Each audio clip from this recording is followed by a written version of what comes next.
할렐루야. 하나님의 크신 은총과 성도님들의 기도 가운데 성지순례를 잘 마치고 돌아왔습니다. 순례라고 하는 것이 종교적인 의무를 지키거나 또 신의 가호나 은총을 구하기 위해서 성지에 가서 차례로 가서 참배하는 일이라고 국어사전에는 그렇게 써 있습니다. 저는 이번 성지순례를 통해서 하나님이 저를 부르신 사명과 그 사명을 어떻게 잘 감당하고 있을까 하는 갈릴리의 신앙이 제 모습을 비춰보는 그런 기회가 되었습니다. 결국 결론은 우리 그리스도인들에게 우리가 해야 할 결론은 예배를 잘 드려야 하는 것입니다. 하나님은 영이시니 예배하는 자가 영과 진리로 예배해야 한다 하는 얘기는 우리가 예배하는 사람이 어떤 마음과 어떤 자세로 하나님께 다가가는가, 이게 굉장히 중요한 일입니다. 우리 기도학교를 통해서 로렌스 형제의 하나님 임재의 경험을 하는데, 하나님의 임재를 경험하는 가장 좋은 방법 중에 하나가 예배를 잘 드리는 일입니다. 오늘 제가 그랬어요. 기도학교 분들에게 오늘 아침에 여러분들이 성전에 어떤 마음으로 나오느냐에 따라서 하나님의 임재는 성령을 통해서 임하실 것이라고요. 언제나 하나님이 우리를 찾아오시지요. 그래서 우리를 불러주시고 우리의 모습, 너는 지금 어디에 있느냐 이렇게 일러주십니다. 에덴 동산에서도 부르셨지만 하나님은 우리의 일터에서, 가정에서, 어느 곳에든지 하나님은 우리를 부르시고 당신과 사랑의 대화를 나누기를 원하십니다. 세상엔 두렵고 무서운 일이 참 많습니다. 근데 제가 요즘 생각해보니까 제일 무섭고 두려운 일이 뭔가 그랬더니 내가 누구인지를 아는 것이 제일 무섭습니다. 뭐 누구 두려운 상대가 있고 이런 게 아니라 내 자신이 내가 누구인지를 알게 되고 환하게 내 모습을 보면 참 두렵습니다. 한없이 보잘것없이 보이고, 그래서 그분의 도우심이 없이는 우리가 살 수 없다 하는 고백에 이르게 됩니다. 오늘 본문은 한 사람의 이야기입니다. 베드로라고 하는 사람, 시몬이라고 불렸던, 원래 이름은 시몬이었죠. 그 시몬과 예수님과 만난 얘기인데 그 시차는 3년쯤 됩니다. 3년쯤 됐는데 그 호숫가에서, 바다라고 썼습니다만 이스라엘 사람들은 물이 아주 귀해서 조금만 커도 다 바다라고 봤습니다. 게네사렛이라고도 얘기하는데 그곳에서 고기를 잡다가 아무것도 못 잡고 와서 그물을 깁고 있는데 나사렛 사람 예수라는 사람의 소문은 들었는데 그의 말씀이 사람을 감동을 주고 그들은 바로 하나님의 자녀고 하늘나라 가는 길을 이야기한다고 하는 것을 듣고 기대는 하고 있었는데 그분이 자기 일터에까지 왔습니다. 그래서 왔는데 자기에게 말을 건네는 거예요. 배에서 내려서 그때 배야 몇 명 타는 조그만 배죠. 그물을 어쨌든 한번 그물을 바다에 넣으면, 그 호수에 넣으면 찌꺼기가 많이 끼니까 그물을 잘 추스려 놓고 또 터진 데는 꼬매 놓고 그래야 되니까 그물을 손질하는 데 와서 부탁합니다. 배 좀 빌립시다. 그러시죠. 그랬더니 뭐 깊이 들어가는 줄 알았더니 뱃놀이 하는 게 아니라 조금 사람들이 못 닿을 만큼 조금 가까이 가서 그러고선 거기에 몰려온 호숫가의 사람들 속에서 말씀을 조곤조곤 하시는데 참 귀한 말씀이다.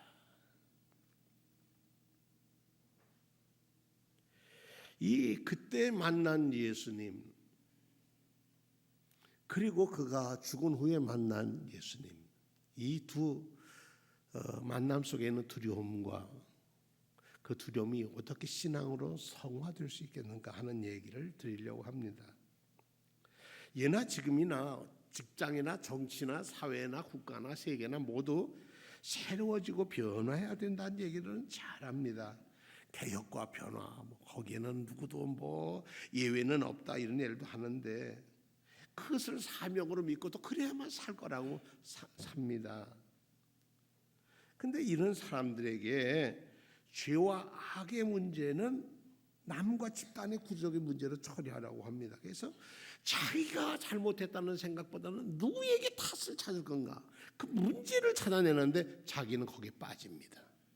나는 의로운 사람이니까. 이게 보수 진보예요. 근데 진보라는 사람들은 자기의 문제에 대해서는 굉장히 너그럽고 남의 허물에 대해서는 굉장히 날카롭습니다. 그래서 누구 탓을 해야 되는가? 나는 의인이고 내 역사의식은 옳은 것이고 이래야 살 것이라고 얘기하지요. 그래서 나를 넘어서지 못하는 병적인 현상을 드러낼 수도 있습니다. 또 어떤 사람은 보수적인 사람들도 있습니다. 지금까지 지켜오던 전통을 잘 지키는 거 중요합니다. 그런데 변화할 때를 놓치고 놓으면 지난 다음에 아유 그때 변화했어야 하는데 하고 후회합니다. 잘못하면 일생을 회오의 눈물 속에 살 수도 있습니다. 어제 그렇게 나라를 흔드는 그 큰 사건을 수사하던 사람이 자기가 일하던 그 자리에 조사받는 사람으로 들어가는 모습을 보면서 몇 년도 안 됐는데 그것은 자기야 발견하지 못하고 자기가 누구인지를 모르는 사람들의 모습입니다. 그것이 뭐 그 사람 문제겠습니까? 제 문제이기도 합니다. 우리는 매 순간 하나님의 말씀 앞에 서야 하는 겁니다. 그 말씀 앞에 서는 가장 좋은 기회가 예배를 드림입니다. 예배 부름부터 해서 우리 기도송 오늘 하는데 아주 고운 하모니가 오늘은 다른 날보다 더 잘 되시는 것 같아요. 인마들이. 첫 기도송이 이 예배를 중안합니다. 첫 기도송을 하는데 찬양대가 첫 기도송을 하는데 거기서 불협화음이 났다. 그러군요. 왠지 그러니까 한순간 한순간이 모두 자신의 지극한 최선과 정성이 거기 들어가야 영과 진리로 들어가야 하나님께 예배드리는 게 된다는 일입니다. 우리 목사가 설교 잘했다. 그것도 중요한 거이긴 하겠죠. 그러나 모두 함께 더불어서 하나님 앞에 우리 모두가 서는 것, 그분을 두려워 떨며 그분의 은혜를 바라보는 것이 저는 예배다. 그렇게 생각합니다. 바로 죄의 문제, 세상의 불의의 문제, 악의 문제는 누구의 탓이 아니고 내 탓이라고 하는 것. 나의 절실한 회개, 나의 절실한 문제 해결을 통과하지 않고는 진보이든 보수이든 그들에겐 희망이 없습니다. 그들에겐 희망이라고 하지만 희망이 없습니다. 오늘 두 본문은 예수님과 베드로의 만남입니다. 그는 그물을 손질하는 그에게 만난 예수님은 그가 그물을 손질한 다음에 그에게 얘기합니다. 어제 밤새도록 그물을 고기 잡았는데 못 잡았으니까 저 깊은 데 가서 한번 그물을 내려보시지요. 손질을 다 했어요. 그 새에 말씀을 듣는 그 동안에 말씀이 근데 그 말씀을 듣는데 저 깊은데 고맙잖아요. 배를 빌려줬으니까 뱃삭을 주려나 그랬는데 뱃삭 얘기는 하지 않고 어떻게 해요? 저 깊은데 가서 한번 그물을 내려보시죠. 따져보면 누가 전문가예요? 당신은 목수고. 근데 예수님이 목수라고 할 때 그 목수는요 창문을 고치는 게 아니라 그 당시엔 집을 짓고 하는 사람이 다 목수였습니다. 당신은 목수고 나는 어부요. 전문이 달라요. 그런데 뭐라 그래요? 저 깊은 데 가서 그물을 던져 고기를 잡아보시죠. 근데 왠지 그 말이 부정하고 싶지 않아서 그러죠. 뭐 그리고 나가서 그물을 던졌는데 깊은 데 가서 그 깊은 데는 누가 잘 알아요? 그건 베드로가 잘 알겠죠. 시몬이 그물을 땡겨 올리는데 이건 예사가 달라요. 낚시해 보신 분 계십니까? 몇 번은 해봤습니다. 젊었을 때. 낚시에 제일 기분 좋은 건 어느 때냐 모르겠어요. 저는 딱 땡겨서 얼마나 무거운가 이게 딸려오는 그 힘을 보면 이야 만나보진 그 고기를 만나보진 않아도 아유 참 월척이했구나 하고 그냥 제가 첫 목회진 원주시의 변들에 있는 서곡이라는 곳에 있었습니다. 위에는 군 사격장이 있고 그 꼭대기에는 백운산이라는 산이 있습니다. 그 아래 저수지가 하나 있는데 어느 날 사람들이 뭐 원주에서 와서 거기 와서 이제 고기를 잡는데 한 아이가 낚싯대도 없었는데 그 낚시꾼들은 낚싯대를 고기가 물고 가서 저만치 물속에 들어간 걸 못 건지고 그냥 한 걸 헤엄쳐 들어가서 그걸 하나 건져와 가지고 그래가지고 그 낚싯대에다가 어떻게 잘 붙들어 매가지고 지렁이를 껴서 지고 던졌는 물속에 넣었는데 핑 하더만 그냥 피한줄 쑥 물속에 들어가는데 옆에 있던 낚시꾼 아저씨가 탁 가서 그 낚싯대를 잡아줬어요. 안 잡아줬으면 그 아이는 물속에 따라 들어갈 뻔했어요. 그리고 1시간 그 신경을 하다가 잡아냈어요. 잡아보니까 초등학교 한 4학년쯤 된 아이인데 그 키하고 잉어의 크기하고 똑같았어요.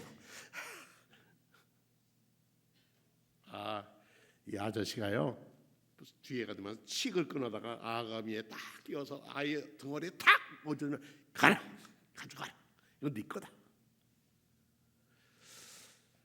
아주 나는 잡아 당긴 거 건진 것만 해도 나는 됐고 너는 이거 고기 가져가라.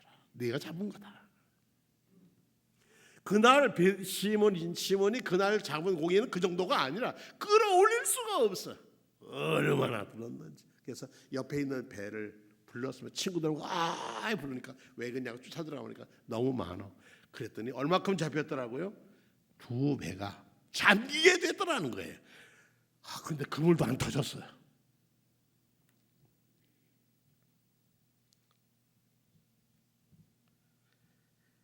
성경의 말씀 보니까 이런 말씀이었어요. 시몬 베드로가 이를 보고 예수의 무릎 아래 엎드려 이르되 주여 나를 떠나소서 나는 죄인으로소이다. 고기 잡았으면 고맙습니다. 아이고 나 그냥 이렇게 고기 잡아본 적 없는데 감사합니다. 그래야 할 것 같은데 자기를 발견했어요. 말씀을 듣고 그가 조곤조곤 하시는 말씀을 듣고 감동했다가 실제 체험적으로 자기에 다가오자 고기보다 더 두려운 게 누구냐? 이분이 누구이신가? 이분이 누구이신가가 두려운 게 아니라 내가 정말 보호할 것 없는 거는 사람이라는 걸 알고 저는 죄인입니다. 주여 떠나십시오.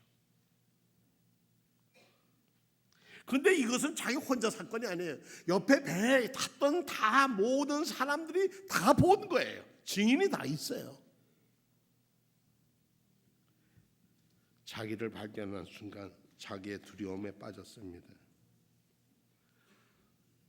그 감격을 잊을 수가 없었습니다. 자기 평생에 그렇게 고기를 잡아본 적도 없었고요. 두 번째로 예수님이 3년 후에 그 자리에서 또 그날따라 같은 친구들하고 함께 지혜자 되었던 친구들하고 살았던 친구들하고 뭐 예루살렘에서 할 일 없으니까 나는 물고기 잡으러 간다. 그러니까 나도 가고 며칠 따랐었어요. 그래가지고 그 저녁에 가서 고기를 잡았는데 또 그 빈 그물이었어. 새벽에 뿌옇했는데 이제 돌아가자 하고 그물을 거두고 돌아오는데 뭐 좀 잡았습니까? 하는 소식이 들렸습니다. 없어요. 빈 그물이 빈탕이에요. 고기 잡으러 나와 고기 사러 온 사람일까 생각했지만 그런데 그분이 하시는 말씀이 배 오른쪽으로 그물을 한번 던져보시구려. 그래서 배 오른쪽으로 그물을 던졌는데 이건 똑같은 사건이 나와서 얼마나 고기가 많이 잡혔는지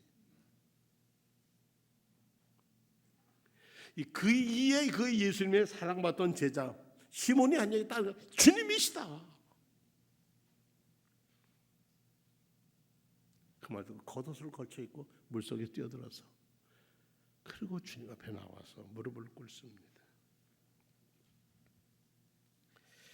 정말 앞불싸라고 하는 말이 이런 말일 거예요. 이런 난처한 일이 있다니 말입니다. 고기를 많이 잡아도 난처한 일이에요. 왜냐? 자기의 부끄러움이 드러나기 때문에 그렇습니다. 자기가 목숨 걸고 나는 당신을 떠나지 않겠다고 그랬던 그가 그렇게 다짐했던 그가 자기 자신이 무너져서 통곡했던 그의 모습 속에서 자기를 발견했습니다. 그리고 그 발견 속에서 아무 말을 할 수가 없어요. 미안하니까 할 말이 없죠. 성도 여러분, 죄인의 설 자리는 탄식과 비탄의 어두운 골짜기에 빠지는 것이 아니라 그 속에서 우리는 주님의 품에 다시 안기는 것이 살 길입니다. 처음 예수를 만났던 베드로는 그의 장모의 열병을 고쳐줬고 관망만 하던 남의 일이 아니라 나의 일로서 예수님을 따라 나섰습니다. 3년이나 따라다녔는데 그가 메시아라고 믿고 따라다녔는데 그가 죽어가자 십자가에 달려 죽는 모습, 그 모습 허물어졌어요. 자기 기대가 허물어졌어요. 그리고 예수에 대한 모든 신뢰가 벽이 무너졌어요. 예수님의 부활했다는 사실을 들으면서도 그들은 반신 긴가민가하고 살았던 사람들이에요. 오래전 미국에서 백인 사회에게 여론조사를 했답니다. 만민은 평등합니까? 하고 백인 사회에 냈더니 거의 100%가 평등하다 그랬대요. 그게 흑인 사회에 물어봤대. 만민이 평등합니까? 그랬더니 10%만 평등하다 그러고 90%는 평등하지 않다고 그러더래요. 1982년에 아마 그 어간인 것 같아요. 남미 페루에 리마라고 하는 도시가 있습니다. 이 리마는 참 큰 신앙에 의미 있는 도시입니다. 가톨릭과 개신교가 모여서 성찬 예물을 함께 만든 그런 해이기도 하고요. 이 리마에서 많은 국제회의가 모였는데 이런 회의가 모였다. 세계 여성 지도자 대회. 그래서 세계에서 여성 지도자들 와가지고 남성 사회를 비판하고 남성들이 문제라고 이 문제는 다 그렇게 했대요. 뭐 그렇게 하고 이제 딱 회의를 했는데 그 회의라고 다 돌아갔는데 회의 장소에 기자가 끝까지 있다가 회의 끝나면 어떻게 되나 하고 어떻게 못 돌아가고 있는데 청소부들이 딱 들어오는데 그 밑에 떨어지는 음식, 담배꽁초 뭐 해가지고 쫙 그런데 여자 청소부가 무릎을 꿇고 앉아서 하나하나 닦고 있더라는 거예요. 그걸 방송에 냈어요. 여성 지도자 대회 하고 그 대회의 끝은 이렇습니다 하고 청소하는 여성의 근로자의 모습을 보였다는 거예요. 나와 실제 관계에서 멀어진다면 다 고상해 보이고 그리고 가치 있게 보이지만 그것이 나의 문제라고 할 때에는 다릅니다. 오늘 베드로 사도와 예수님과의 두 번째 만남의 사건은 바로 저와 성도님들의 문제이고 성도님 가정의 문제이기도 합니다. 때로는 우리가 쉽게 말을 할 때가 많습니다. 위로를 받으세요, 힘내세요, 기도하세요. 그런 얘기를 하면서도 기도해 주지 않는 것. 그건 립 서비스라고 그러지 않습니까? 그런데 그 문제가 바로 내게로 다가왔다면 어떡하겠습니까? 어제 제게 어떤 목사님이 전화를 했습니다. 그런 얘기를 해요. 목사님, 제 아내가 유방암이 걸렸어요. 그렇구나. 그게 어떻게 했는데 뭐 이렇게 해서 잘 하고 있는데요. 그래서 기도하자. 이 일을 통해서 우리에게 하나님이 하시고자 하신 뜻이 있지 않겠냐. 이런 뜻으로 아내를 더 사랑할 수 있는 기회도 되고. 그랬더니 기도하고요. 걱정 안 해요. 근데 이제 월요일 날 내일 결과가 나오면 수술은 곧 바로 해야 한답니다. 이제 초기라고 그러긴 하는데 열어봐야 한다는 거죠. 어찌 그런 일이 나의 문제가 아닐 수가 있겠습니까? 세상에 남이란 없습니다. 그래서 예수님은 내 이웃을 내 몸과 같이 사랑해라 이렇게 말씀하셨습니다. 그런데 근현대 산을 보면 그것이 자기의 문제가 다 다자와 남 얘기 말하던 역사를 기록해 나갔습니다. 사람과 사람 관계에 보지 못하고 인간과 자연의 관계를 제대로 보지 못하고 인간을 타자화하고 자연은 대상화해서 내가 많이 뽑았으면 아무 일거 없다 그러는데 이거 정말 문제입니다. 제가 인천공항에 들어와서 버스를 타고 수원에 오는데 벌써 목이 아프기 시작하는데요. 그쪽에서는 얼마나 공기가 맑았는지. 그게 누구의 탓입니까? 그게 내 탓이 남의 탓이 아니잖아요. 저는 얼마 전만 해도 그 모든 문제가 저 중국에서 나온 미세먼지 때문에 그렇다고 사람들이 다 그런 건 줄 알았는데 알고 봤더니 그 책임은 우리 스스로의 문제라는 거죠. 그 먼지를 낸 게 누가복음 5장에서 처음 예수를 만났던 베드로의 고백처럼 저는 죄인입니다. 저희에게서 먼저 문제를 해결해 나가겠습니다 하는 다짐이 없이는 나라든 세계든 그 문제가 해결되지 않는다는 겁니다. 성경에 아주 위대한 사람이 있습니다. 아브라함, 다윗. 이 두 사람은요, 참 우리 마태복음 1장에도 그렇고 우리 구약 성경에도 봐도 그렇고요, 아주 위대한 사람들이었습니다. 특히 아브라함은 믿음의 조상이라고 그러잖아요.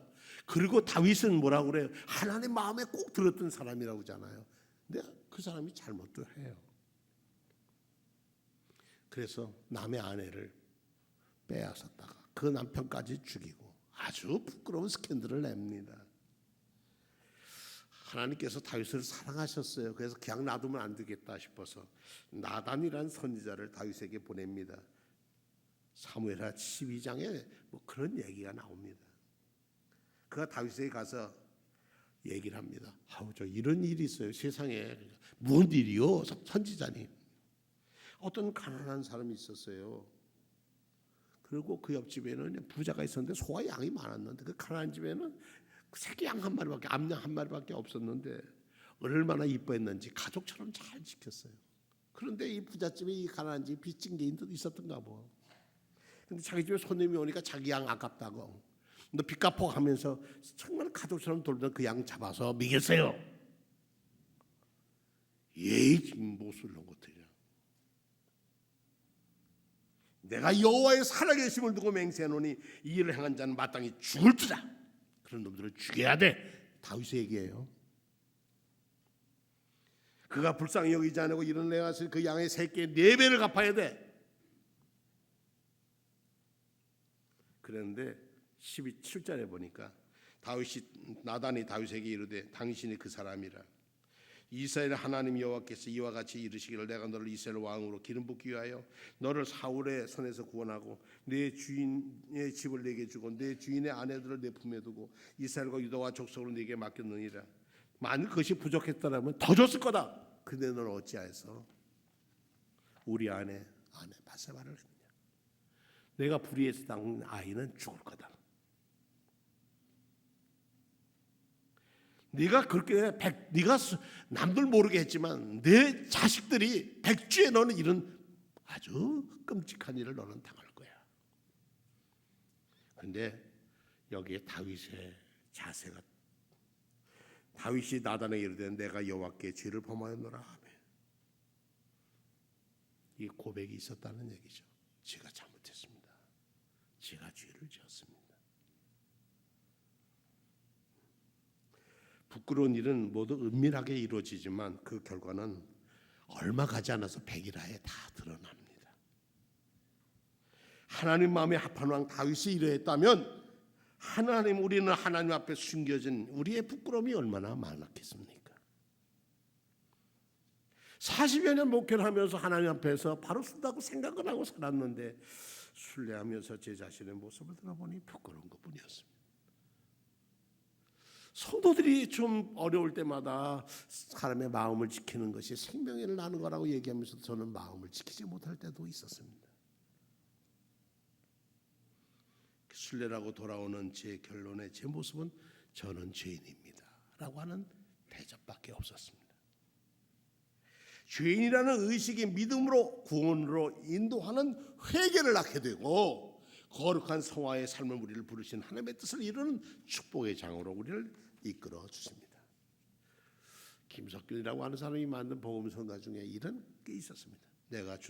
내가 처음 주를 만났을 때 외롭고 쓸쓸한 모습, 말없이 홀로 걸어가신 길은 영광을 다 버린 나그네. 정녕 그분이 내 형제 구원했나 나의 영혼도 구원하려나. 의심 많은 도마처럼 물었네. 내가 주를 처음 만났나. 여러분들 주님을 처음 만난 날이 계셨죠. 주님은 나의 구주시고 나의 주인이라고 고백하신 날이 있었죠. 그 날이 지나서 오늘 여러분의 모습은 어떠하십니까?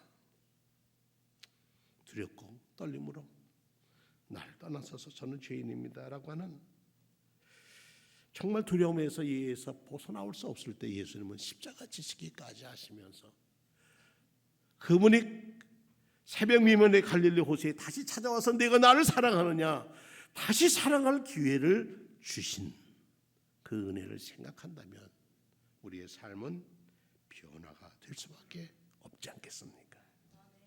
사랑하는 성도 여러분, 우리 마음속에 주님이 계신가 생각해 보십시오.